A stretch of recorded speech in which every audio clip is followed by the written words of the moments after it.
তো বন্ধুরা দেখো আমাদের বাড়িতে কত ঘাস, কত আলু। দেখো এই ঘাসগুলো বাবা আর মা কেটে আনলো গরুর খাওয়ার জন্য। আর এইদিকে ওই রুমেও আছে আলু। মানে আমাদের গরু আলু ছাড়া মানে জল খেতে চায় না, তাই ওদের জন্য আলু আনা হয়। আলুর বস্তা যেন কত করে দাম, 150 টাকা করে আলুর বস্তা। আর এইদিকে ঘাসও 3-4 বস্তা করে কেটে আনে। যাই হোক, এদিকে আমি কাজ করছি। এদিকে এই নাইটিগুলো ধুয়ে দিলাম, রোদ্রে দিব না, বারান্দায় মিলে দিচ্ছি। বাইরে প্রচণ্ড রৌদ্র যায়, রোদ্রে দিলে না নাইটির কালারগুলো নষ্ট হয়ে যায়। তার জন্য আমি সাধারণত বারান্দায় মেলে দিই, আর অন্যান্য কাপড়গুলো উঠোনেই মেলে দেই। আর মেয়ে আজকে স্কুলে যাবে না, মেয়ে শুয়ে আছে। যাই হোক, শুয়ে থাক, যখন উঠবে তখন এখন বই নিয়ে বসবে।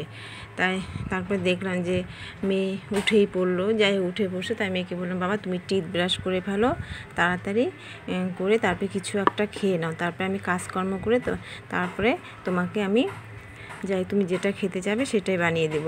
যাই হোক, আর দেখো বন্ধুরা, মেয়ে এই গেঞ্জিটা দেখো কি সুন্দর একটা মানে আর্ট করেছে নিজের হাতে। মানে মেয়ের না খুব মানে হাতের কাজের নেশা। দেখো কেমন বুদ্ধি, ও গেঞ্জিটার মধ্যে একটা আর্ট করেছে। যাই হোক, করুক না, আস্তে আস্তে তো শিখবে। তাই ও আমাকে দেখালো যে মা দেখো আমি একটা আর্ট করেছি গেঞ্জিটার মধ্যে। ঠিক আছে বাবা, অন্যান্য কাপড়ের মধ্যে করবে না। আর এদিকে দেখো আমার গাছগুলো কি সুন্দর হয়েছে। তারপরে একটা সারপ্রাইজ, এই গিফটটা রাখি পূর্ণিমাতে কল্পনা বোন আমার মেয়েকে দিয়েছে। খুব খুব খুব সুন্দর হয়েছে, তাই মেয়েও ভীষণ খুশি হয়েছে যে কল্পনা বোন ওকে গিফট করেছে। তারপরে এই নাইটিটা স্নান করে পরবো, পরে বাইরের গ্রিলে রাখলাম, আর মেয়ের স্কুলের ড্রেসগুলো নিচে রাখলাম। একটু ঘরে আসলাম, এক্সট্রা কাপড়গুলো গুছিয়ে নিচ্ছি। যাই হোক, 2-1টা কাপড় থাকে, তাই না, সব তো কাপড় গুছানো হয় না, 2-1টা কাপড় থাকে, ওগুলো গুছিয়ে নিচ্ছি। তারপর মেয়ের আবার পরীক্ষা আছে, মেয়েকে বলছি বাবা তুমি পরীক্ষা পড়াগুলো করো। আর এদিকে ঘরে আসলাম, কাপড় টাপড় গুছিয়ে এখন ঘরগুলো ঝাড় দিচ্ছি। আর আমার এই ঘরটা যে প্রতিদিন একদম ঝাড় দেই, তবু যে এত নোংরা হয় কি বলবো, বলার মতো না। কারণ এই ঘরে সারাক্ষণ থাকি। আর আমার এই রুমটা না প্রচণ্ড ঠান্ডা, মানে যে কেউ আসলে আমার এই রুমেই সবাই বসতে ভালোবাসে। আর এইদিকে মেয়ের স্কুলের জুতোগুলো ধুয়ে দিলাম, কেসগুলো, কারণ 2-1 দিন আগে না ধুলে পরে শুকাতে চায় না।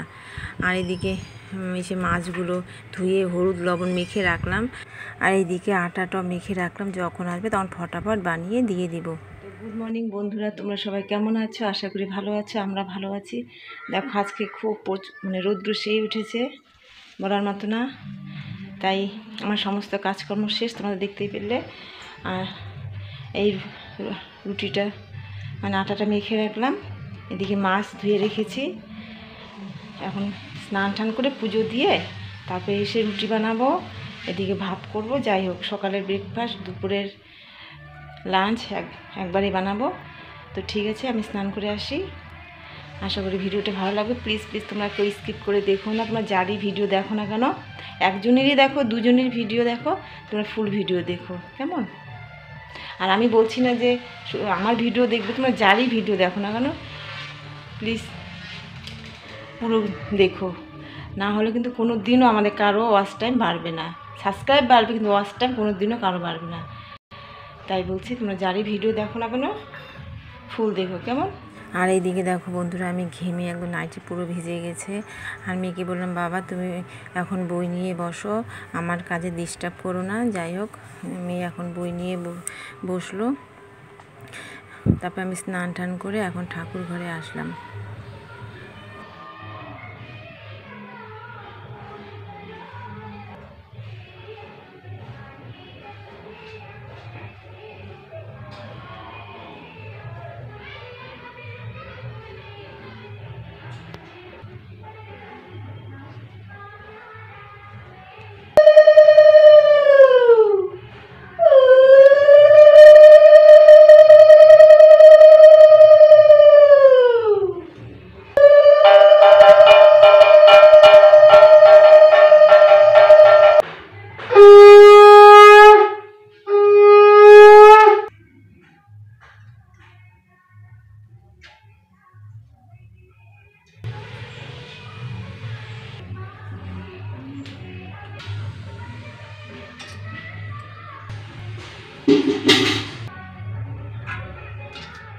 তো বন্ধুরা এই পুজো দিয়ে কাপড়গুলো বালতিতে রেখেছি। যাই হোক এখন পুজো কমপ্লিট হলো, দিয়ে এখন কাপড়গুলো মেলতে আসলাম।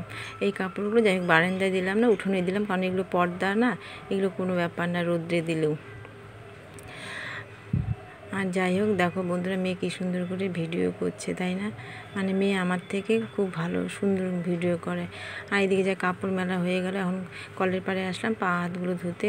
পায়ে একটু বালু লেগেছে, আর দেখবে পাকা ঘরে দেখবে বালু একটু যদি লাগে পাগুলো কেমন কিচকিচ কিচকিচ করে, তাই না? এদিকে যাই হোক কাজকর্ম সেই গ্রিল ট্রিলগুলো সব বন্ধ করে রাখলাম। এখন ঠাকুর ঘরে আসলাম, ঠাকুরকে নমস্কার দিয়ে মানে ঠাকুরের প্রসাদগুলো উঠাবো। যাই হোক বন্ধু ঠাকুরের কাছে প্রণাম করছি। যাই যে যেখানেই থাকো সবাই যেন ভালো থাকি, তাই না? নিজে ভালো থাকলে ভালো না, সবাই ভালো থাকলে তাহলে একটু মনটা শান্তি পাওয়া যায়। তো আর আমার না কারো কোনো কিছু শুনলে, কারো কোনো খারাপ কথা শুনলে আমি না খেতে পারি না। মানে 2-3 দিন ওটাই মাথার মধ্যে মানে টেনশন থাকে। অনেকে আছে না কারো কোনো কিছু হলো, কিছুক্ষণ মানে একটু খারাপ পেলো কিন্তু সুন্দর করে খাচ্ছে, কিন্তু আমি খেতে পারি না। যাই হোক এদিকে স্নান টান করে রুটি বানানো কমপ্লিট, এদিকে ভাতও বসিয়ে দিয়েছি। এদিকে একটু আজকে একটু মেয়ে আছে, মেয়ের সাথে একটু চা রুটি খাবো, তাই এদিকে চাটা ঢেলে নিচ্ছি। আর এদিকে যাই হোক ভাত বসিয়ে দিচ্ছি, ভাতটা হোক, চা খেতে খেতে ভাতটা হয়ে যাবে, তারপরে যাই হোক সবজিগুলো রান্না করব। এইদিকে ভাত বসিয়ে দিয়েছি। এদিকে চা রুটি আমার রেডি। এখন ঘরে আসলাম, মেয়ে আর আমি এখন চা রুটি খাবো মজা করে। আর বন্ধুরা তোমরা কে কোথা থেকে ভিডিওগুলো দেখছো প্লিজ একটু কমেন্ট করো, আর প্লিজ একটু আমাদের পাশে থেকো। তোমার জন্য একটু বানালাম, খাবার শোনা মেয়ে খাবে না, খাবার শোনা দাদুকে দিয়ে দিচ্ছি। আর মেয়ে এদিকে সকালে দুধ বিস্কিট খেয়েছে জন্য খেতে চাইছে না, তাই মেয়েকে আর জোর করলাম না, যদি যখন মন যাবে তখন খাবে। আর আমি মেয়েকে বেশি একটা জোর করি না, তাই না? বাচ্চাদের সাথে বেশি জোর করা, বেশি মানে খ্যাচ করে কথা বলা আমার পক্ষে আমি বিশেষ পছন্দ করি না। তোমরা জানি না পছন্দ করো কি করো না। যাই হোক এদিকে মেয়ের বইগুলো জায়গা মতো রাখলাম, আর এদিকে ডাইরেক্ট রাত্রেবেলা আসলাম এই বাবার জন্য 6খানা রুটি বানাবো। আর বন্ধুরা ভিডিওটি ভালো লাগলে লাইক কমেন্ট শেয়ার করো, পাশে থেকো।